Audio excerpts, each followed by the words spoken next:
السلام علیکم ورحمۃ اللہ تعالی وبرکاتہ۔ حضرات گرامی، ہر ایک انسان اس بات سے واقف ہے کہ اس وقت مسجد اقصی بیت المقدس فلسطین بیت المقدس کی آزادی کے لیے ایک معرکہ، ایک جنگ، ایک غزوہ، ایک لڑائی، ایک اٹیک ہو رہا۔ وہاں جب وہ لڑائی ہو رہی ہے تو وہ یہ نہیں دیکھ رہے کہ بچے مارے جا رہے ہیں، بڑے بوڑھے مارے جا رہے ہیں، کہ جوان مارے جا رہے ہیں، بلکہ وہ ایک طرف سے ان لوگوں نے عزم مصمم کر لیا ہے کہ ہمیں مسلمانوں کو یہاں سے نشت و نابود کرنا ہے۔ تو میرے بھائی، ہم یہاں سے ان کو کچھ سپورٹ تو نہیں کر سکتے، لیکن ہم ان کے لیے دعا ضرور کر سکتے ہیں، دعا گو ضرور ہو سکتے ہیں کہ اللہ تو ان بنی اسرائیل میں شریک ہونے والے مسلمانوں کو صلاح الدین ایوبی کی قوت عطا کر، قدم قدم پر فتح اور کامیابی عطا کر، انہیں ہر بیت المقدس پہ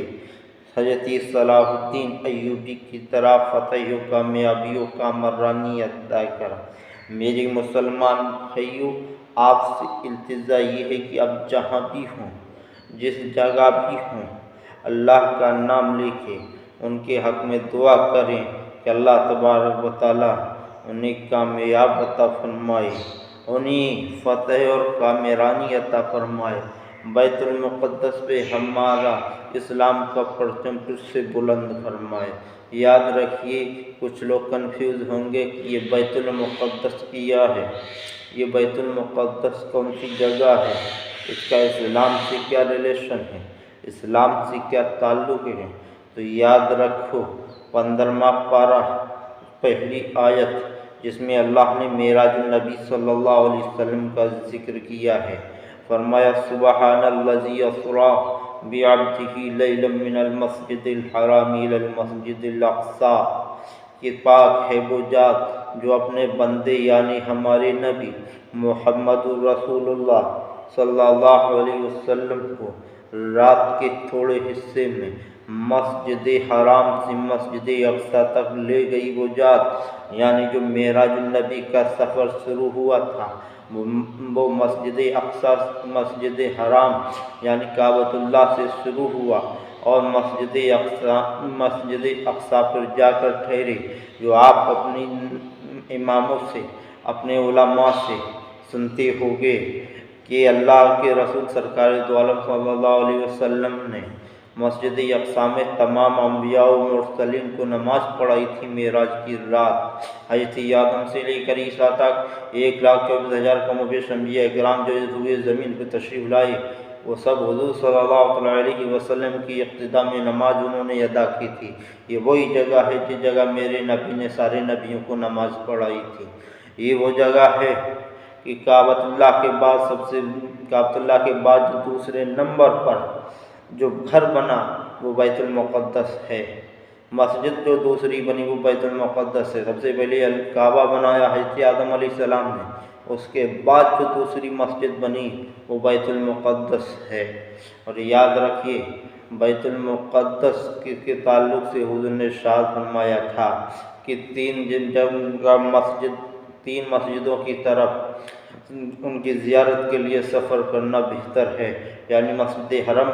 مسجد نبوی اور بیت اللہ شریف یعنی بیت المقدس۔ اور یاد رکھیے ایک بات یہ بھی کہ جب ہمارے نبی نے اسلام کی ابتدا کی تھی تو اللہ تبارک و تعالیٰ نے مسلمانوں کے لیے روایتیں مختلف ہیں، کسی روایت میں 16 مہینے کا ذکر ہے، کسی میں 18 مہینے کا ذکر ہے۔ ہمارے صحابہ اکرام نے اس 1.5 سال تک اس بیت المقدس کی طرف منہ کر کے نماز ادا کی تھی۔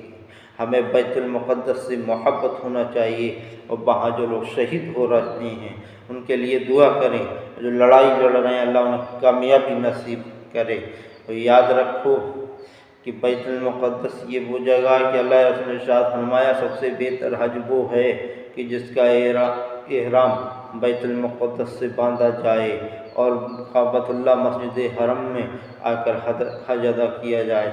یاد رکھیے بیت المقدس اللہ کا گھر ہے، یہ نبیوں کی مسکن گاہ ہے۔ انبیاء و مرسلین بنی اسرائیل کے جو اس کے اطراف میں زیادہ تر پائے گئے۔ موسیٰ علیہ السلام کا تعلق اس شہر سے رہا، عیسیٰ علیہ السلام کا تعلق اس شہر سے رہا، اور ہمارے نبی صلی اللہ علیہ وسلم نے اس بیت المقدس کے مصلی پر تمام انبیاء و مرسلین کو نماز پڑھائی تھی۔ تو یاد رکھیے جو مقام ہمارے نزدیک کعبۃ اللہ کا ہے، کعبۃ اللہ افضل ہے، ہم اس کی طرف نماز کر کے نماز پڑھتے ہیں۔ اسی طرح جس طرح مسجد نبوی کا مقام ہمارے دلوں میں سب سے عرفہ والا ہے، اسی طرح بیت المقدس کا مقام بھی سب سے عرفہ والا ہے۔ بیت المقدس کوئی عام ہماری مسجدوں کی طرح مسجد نہیں، یہ وہ مسجد ہے کہ جسے اللہ کے نبیوں نے تعمیر کیا تھا، اللہ کے نبیوں نے جسے آباد کیا تھا۔ یاد رکھیے کہ حضرت سلیمان علیہ السلام کا جب وقت وصال قریب آیا تو جن جو ہے بیت المقدس کی تعمیر کر رہے تھے، کیا کہ اللہ یہ تعمیر کر رہے ہیں، یہ کام ہو جائے اس کے بعد میری روح قبض کر لینا، تاکہ آپ جو ہے اس بات کا ٹینشن نہ لیں۔ اے سلیمان علیہ السلام آج آپ اس بات کا ٹینشن نہ لیں، کیونکہ آپ کو خبر بھی نہیں، ان کو خبر بھی نہیں ہوگی اور یہ کام بھی کرتے رہیں گے۔ تو حضرت سلیمان علیہ السلام ایک عصی سے، ایک لکڑی سے آپ کھڑے ہوئے تھے، آپ اسی طرح کھڑے رہے، آپ کی روح کو قبض کر لیا گیا۔ 6 مہینے کے بعد لکڑی کو دیمک لگنا ہوتی اگر انبیاء کرام کے جسمات سے سلامت ہو، لوگ کہتے ہیں کہ نہیں ہیں، اگر دیمک لگنا ہوتی تو یہ سلیمان علیہ السلام کو بھی لگ سکتی تھی۔ آج ہم اگر 2 دن میت روک لیں تو اس سے بدبو آنے لگ جاتی ہے، سڑنے کا امکان ہو جاتا ہے، تو لوگ جو ہے بے شمار انتظامات کیا کرتے ہیں، لیکن حضرت اللہ کے نبی حضرت سلیمان علیہ السلام 6 مہینے تک مسلسل کھڑے رہے۔ لکڑی نے دیمک کو کھایا، دیمک کو کھانے کے بعد جب جو ہے لکڑی ٹوٹی تب آپ گرے تو انہیں جنوں کو معلوم ہوا کہ ہاں کہ جو سلیمان علیہ السلام وصال فرما چکے ہیں۔ اور ایک بات یہ بھی جنین نشی کر لیں اس بات سے کہ انسان ختم ہو جاتا ہے تو دیکھتے ہی آدمی کہہ دیتا ہے یہ ختم ہو گیا۔ اللہ نے جسم میں بھی وہ حرارت رکھی، وہ رغبت رکھی کہ آپ کا وصال ہو گیا تھا، لیکن وہ لوگ یہی سمجھ رہے تھے کہ آپ زندہ ہیں اور آپ اللہ کی عبادت میں لگے ہوئے ہیں۔ تو حضرات گرامی، بیت المقدس سے ہمارا بہت قریبی رشتہ ہے۔ جب تک آپ قرآن پہ ایمان رکھتے رہو گے تو سمجھ لو کہ ہمیں بیت المقدس پر بھی ہمیں ماننا ہے، کیونکہ اللہ نے قرآن میں فرمایا ہے سبحان الذی اسریٰ بعبدہ لیلا من المسجد الحرام الی المسجد الاقصی۔ تو وہاں کے آپ مجاہدین کے لیے، وہاں کے شہداء کے لیے آپ دعا کریں کہ اللہ انہیں فتح و کامیابی عطا فرمائے، مسلمانوں کو صلاح الدین ایوبی کی طاقت عطا فرمائے۔ بس اتنا ہی، انشاءاللہ ملتے ہیں نیکسٹ ویڈیو میں۔ السلام علیکم ورحمۃ اللہ تعالیٰ وبرکاتہ۔